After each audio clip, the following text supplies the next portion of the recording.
continuar con el análisis con nuestro segundo invitado. Vamos a revisar otro hecho. Y es que el conflicto israelo-palestino es uno de los más complejos del escenario internacional y la principal clave de inestabilidad en el Medio Oriente. Conozcamos más sobre la actual Palestina. El territorio conocido como Palestina limita con Líbano, Siria, Jordania y Egipto. La zona es motivo de una disputa desde hace casi un siglo, principalmente a raíz de la creación del Estado de Israel en el año 1948. Así estaba conformado el territorio palestino en 1946. Para 1947, la ocupación judía se fue expandiendo por parte del territorio árabe. Entre 1949 y 1967, y tras la creación del Estado israelí, Palestina siguió perdiendo parte de su territorio. En el año 2000, la expansión israelí había ocupado en su mayoría el territorio palestino. Para finales del 2007, poco más de 3 millones de habitantes vivían en lo que es hoy Palestina, incluyendo el territorio árabe ocupado por Israel.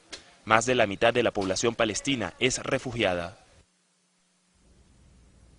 A este análisis unimos a George Sade, investigador analista sobre Oriente Medio, nos acompaña desde nuestros estudios en Caracas, Venezuela.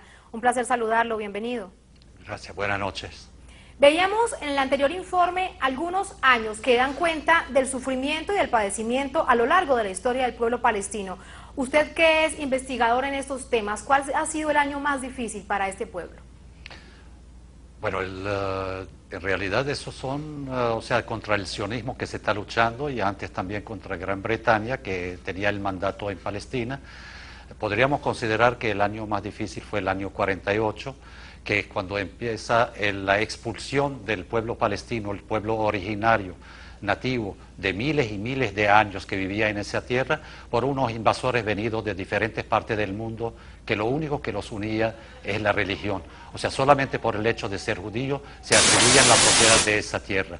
De manera que yo considero que es el año en que más difícil para el pueblo palestino, y por eso lo llaman la Nakba, que es la catástrofe. Tuvieron que salir en aquel entonces 750.000 personas o más, y hoy en día conforman 5.2 millones de personas que viven como refugiados en diferentes partes del mundo. George, ¿y cómo ve este 2011? Recordemos que varios países de América Latina y alrededor del mundo han reconocido al Estado palestino.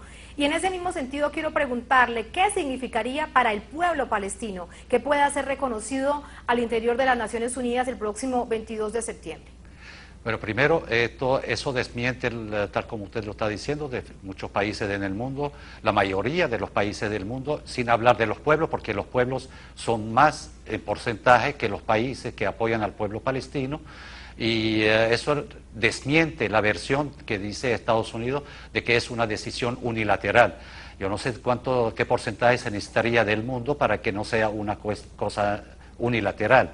Ahora, por otro lado, eso significa, es un paso que está teniendo el pueblo palestino, y no solamente el pueblo palestino, sino el mundo entero, para ver una paz en el Medio Oriente. Es un pequeño paso, pero es un paso al fin de que sea reconocida Palestina, cosa a la cual tiene derecho desde antes de la Segunda Guerra Mundial, por decreto de la Liga de Naciones o Sociedad de Naciones, que establecía que Palestina merecía su independencia, al igual que el Líbano, que Siria y otros países del Medio Oriente que estaban bajo el mandato de Francia y de Gran Bretaña.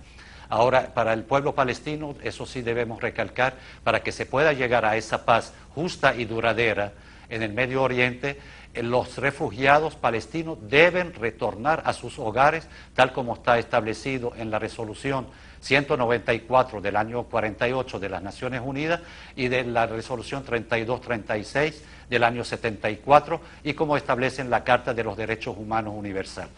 Por lo tanto, sí vamos a continuar con ese camino, debemos llevar a los refugiados que retornen a sus hogares y debemos continuar en ese proceso luchando por la paz en el Medio Oriente, que sería una paz para el mundo entero y una derrota para los agresores encabezados por Estados Unidos de Israel.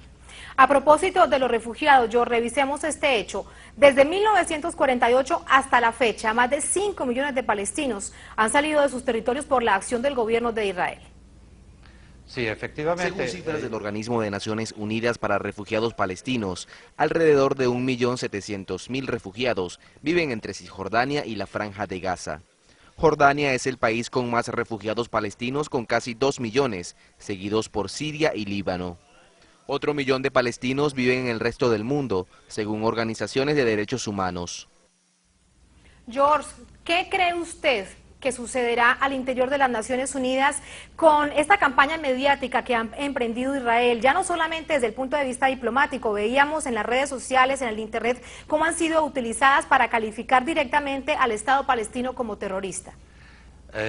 Eso me pareció muy agradable la campaña que está llevando Israel, por una razón muy simple, que tildan a los palestinos de terroristas, aparte de que los tratan como si fueran los invasores de esa tierra. Acostumbrémonos a una cosa que siempre la hemos visto de Israel, e inclusive Estados Unidos se ha copiado eso de Israel, que siempre acusan a los demás de lo que ellos mismos practican, y por eso no se atreven ni siquiera a definir lo que es terrorismo, para saber quiénes son los verdaderos terroristas. Entonces, la cuestión de la campaña de Israel no va por este lado, porque los pueblos ya están ganados a favor de la justicia, que es la causa palestina, pero va por el lado del mundo financiero y la presión sobre los gobiernos, porque no podemos olvidar de que ellos siempre practican la presión, la coacción, el chantaje.